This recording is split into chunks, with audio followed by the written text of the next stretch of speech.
He didn't switch to Spanish by accident, but he did it slowly, deliberately, like it was part of the performance. And his friends laughed, not because it was funny, but because they knew exactly what he was doing. Humiliating her right in front of them. Deborah Wilson stood there, pen in hand, writing down the order like nothing had happened. But she heard every word. The moment she answered him back, the entire room went silent. Cipriani Wall Street looked exactly the way Manhattan expects its power to look. High ceilings, marble floors, candlelight reflecting off crystal glasses, the kind of place where deals worth millions are whispered between bites of steak. From the outside, it was elegance. Inside, it was something else. Deborah knew the difference. She had worked rooms like this long enough to understand what people showed and what they hid behind it. She knew which smiles were real, which laughter meant something, and which laughter came at someone else's expense. And tonight, she knew exactly what table to watch. Tony Morgan sat at the center of it. Carnegie Mansion money, Manhattan influence that a man used to being listened to the first time he spoke.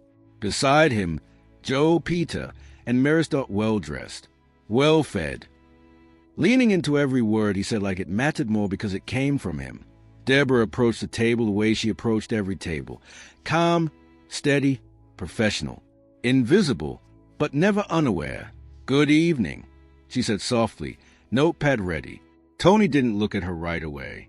Men like him rarely did. When he finally spoke, it wasn't in English. It was Spanish. Slow, clear, intentional. Just enough for his friends to understand, and just enough, he assumed, for her not to. Joe laughed first, then Peter. Maris hesitated, but followed anyway. Deborah kept writing. Didn't flinch, didn't pause. Didn't give them the reaction they were expecting. Because reactions are what people like Tony Morgan feed on. And Deborah Wilson, she wasn't going to feed him anything. If you ever stood in a room where people assumed you didn't understand, where they spoke freely because they thought you didn't matter, then you already know what kind of moment this was. And moments like that, they don't disappear. They build. What happened next? You need to see it for yourself. But before we continue, hit subscribe, like this video, and tell me in the comments where in the world you're watching from, and which part of the story hit you the hardest. I believe this story found you today for a reason. Now let's get back to the story. It was a Thursday night in Manhattan. Nothing about it announced itself as a kind of night that changes reputations. The candles burned steady, the wine kept pouring, the laughter kept rising. From the outside, it was just another elite charity gala.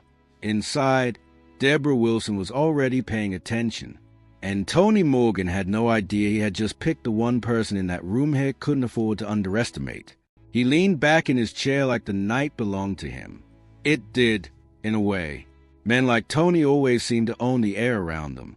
The laughter came easier when they spoke. The waitstaff moved faster. Even the people at nearby tables glanced over now and then, not because they admired him exactly, but because power has a way of pulling eyes toward it. Deborah stood beside the table with her notepad angled against her palm, her face composed, her posture straight. The chandelier light caught the edge of her pen as Tony kept talking in Spanish, his voice smooth, his tone careless in the way only rich people can afford to be careless. At first it had been small, a little comment about her expression, a joke about how quiet she was. Now it was sharper. "She writes like she's taking dictation for a courtroom," Tony said, smirking into his wine glass. Joe laughed loud enough to turn two heads from across the room. Peter leaned forward, eager, feeding the moment the way men like him always did when someone richer started cruelty and made it look charming. Tony kept going. He commented on her posture, on the way she carried herself, on people who work in rooms like this, and how they all seemed to think proximity to money meant something. Maris smiled once, then didn't again. Deborah wrote every order down neatly. Sea base, medium rare fillet, one more bottle of Napa Cabernet, dressing on the side, no pecans. Outwardly, she was doing what she had always done, working clean, fast, and without making herself the story. But inside, she was measuring everything. Her grandmother used to say, "Don't waste anger where discipline will do more." Deborah had carried that sentence with her from a brick apartment in Harlem to a scholarship classroom downtown, from long subway rides to late nights helping her mother cover bills when life got tight. She knew what it was to be the smartest person in the room and still be treated like furniture. She knew what it meant, in America, to be visible and invisible at the same time. That was why she was here. Not because serving tables at Cipriani Wall Street was the height of her ambition, and not because she needed this room to validate her. She had sat in community board meetings, redevelopment hearings, policy briefings. She had degrees. She had credentials. She had earned the right to speak in places like this long, before most people in the ballroom would ever know her name. But tonight, she was listening. And listening, Deborah had learned, was its own kind of power. Tony said something else in Spanish, lower this time, meant only for his table. Joe nearly spit out his drink laughing. Peter slapped the white tablecloth once with the flat of his hand.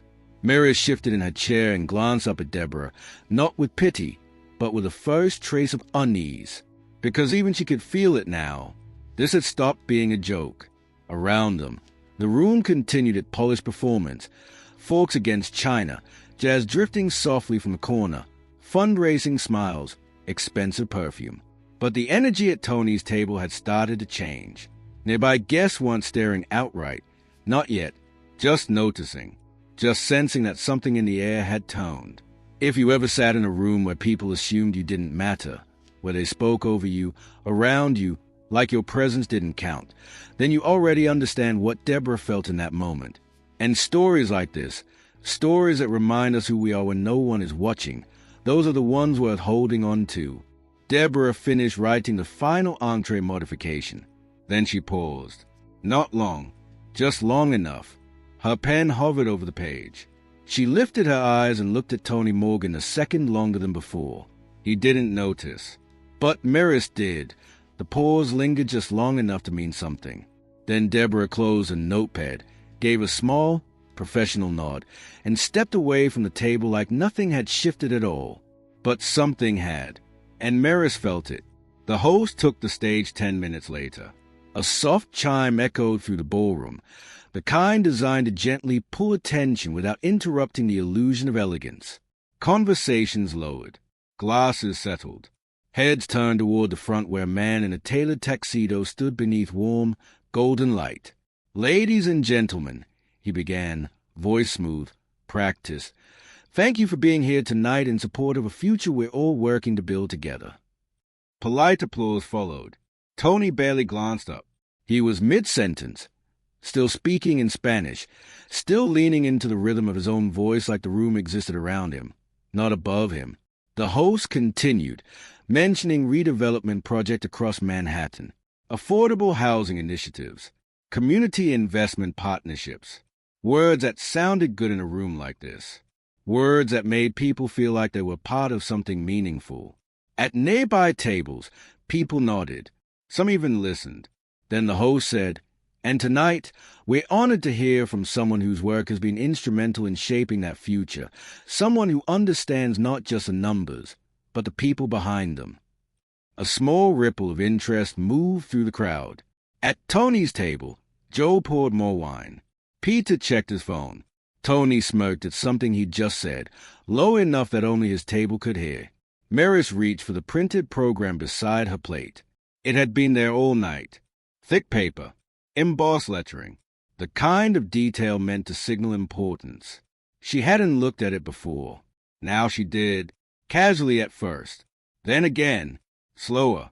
Her eyes moved down the page, scanning names she half recognized, titles she'd seen in articles, companies she'd heard Tony mention in passing. And then she stopped. Her fingers tightened slightly on the edge of the paper. Her eyes went back up, then down again, like maybe she'd read it wrong the first time. But she hadn't. Deborah Wilson, guest speaker, community redevelopment advocate. Maris didn't breathe for a second. Across from her, Tony was still talking. "People get too comfortable just being around success," he said in Spanish, a quiet edge creeping into his tone now.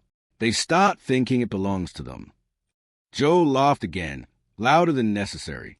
Peter followed right behind him. Maris didn't. She looked up slowly. Her gaze moved past Tony, past the glasses, the candles, the plates, to where Deborah stood near the service station, speaking quietly with another staff member. Still composed, still steady, still exactly the same woman who had been standing at their table minutes ago. Except now, Maris saw something different. Not small, not invisible, not what Tony thought. Around the room, the energy had begun to shift in ways most people couldn't quite name yet. A few heads turned toward the stage again as the host continued building anticipation. A few others glanced at their programs, following along, connecting names to faces, faces to purpose. The kind of slow realization that doesn't arrive all at once. But when it does, it lands. Deborah moved through the room again, delivering plates with the same quiet precision. No rush, no tension, no sign that anything inside her had changed. But it had. Her silence no longer felt passive. It felt chosen, measured, like she was waiting, not to react, but to reveal. Because in rooms like this, Deborah had learned something most people never do. You don't need to interrupt power to dismantle it. You just need to let it speak long enough. And Tony Morgan, he was still speaking. Dessert arrived, chocolate torte, raspberry reduction, gold leaf garnish catching the candlelight. Deborah placed a final plate in front of Tony. He leaned forward slightly, lowering his voice again, just enough to keep it private. Then he said it, the sharpest thing yet. Something about people knowing their place. Something meant to land. Joe burst out laughing. Peter nearly choked trying to keep up. Maris didn't move. And this time, they weren't the only ones paying attention. At the next table over, someone glanced up, then another, because laughter like that, it carries. And suddenly, people were watching. Not openly. Not yet. This was Manhattan. After all, rooms like this were trained to pretend not to notice a thing until the thing became impossible to ignore. Deborah stood at the edge of Tony Morgan's table with a dessert tray balanced lightly in one hand, the final plate resting in the other. Candlelight slid across the silverware. Somewhere near the stage, the jazz trio softened into a low piano line. The whole ballroom seemed to hold itself in that polished, expensive stillness that comes right before something breaks. She set the last dish in front of Tony. Chocolate torte, raspberry reduction, gold leaf no one would taste. Then she straightened, and for one suspended second, nobody moved. Tony still wore that same smile. The smug one, the one men like him mistake for control. Joe's mouth was half open from laughing. Peter had a hand around his wine glass. Maris sat very still, the program still folded beside her plate like a truth waiting its turn. Deborah looked at Tony, not upward, not downward, directly. Then she spoke. In Spanish, clear, unhurried, exact. She repeated what he had said, not louder than him, not sharper, just cleaner, with the kind of fluency that left no room for misunderstanding and no mercy for pretense. She gave his words back to him one by one, laid them on the white tablecloth between the candles and the crystal, and in doing so turned his private performance into something public and ugly. Joe's smile vanished first. Then Peter's. Tony did not move. Deborah tilted her head only slightly, as if correcting a minor factual error. Then, still in Spanish, she corrected his tone, corrected his meaning. And then she did something even worse to a man like Tony Morgan. She reframed the moment. She told him, calmly, that there was nothing impressive about using another language as a weapon against someone serving your table. That speaking Spanish did not make a cruel man cultured. That sitting beneath chandeliers discussing community redevelopment while humiliating working people was not power. It was exposure. Her voice never rose. It didn't need to, because dignity has a sound of its own. At the next table over, a woman lowered her fork. A man beside her stopped mid-sip. Across the room, a few heads turned fully now, no longer pretending their attention belonged elsewhere. Deborah's eyes never left Tony's. And in that moment, the room saw what he had failed to see from the start. Not a waitress rattled by humiliation, but a woman in complete command of herself. A black woman in a room built for wealth, whiteness, and inherited access, standing with a kind of steady self-possession money can imitate but never buy. There are moments in life when someone finally says what everyone else was too afraid to say. And when that happens, you don't just hear it, you feel it. If you've ever waited for that kind of moment, you know it stays with you. Joe looked down at his lap. Peter suddenly found the stem of his wine glass very interesting. Maris was no longer looking at Deborah at all. She was looking at Tony, really looking at him, not as the richest man at the table, not as the center of the room, just as a man who had mistaken status for substance and gotten caught. Tony opened his mouth once, then closed it. Whatever he had been in this room 10 minutes ago had fallen away too fast for him to catch it. For the first time that night, he had nothing, no joke, no charm, no language to hide behind. Deborah gave a small nod, as if concluding a simple exchange of service. Then she turned and stepped away from the table. Behind her, the silence followed. And then, from the stage, the host's voice rang out warm and clear across the ballroom. Our featured speaker this evening, Deborah Wilson. The name didn't echo. It landed. Our featured speaker this evening, Deborah Wilson. For a moment, no one moved. Then heads turned, fully this time. Conversation stopped mid-sentence. Glasses hovered just above the table. The kind of silence that doesn't come from politeness, but from realization. Deborah didn't rush. She stepped forward from the edge of the room with the same calm she had carried all night. Same posture, same quiet control.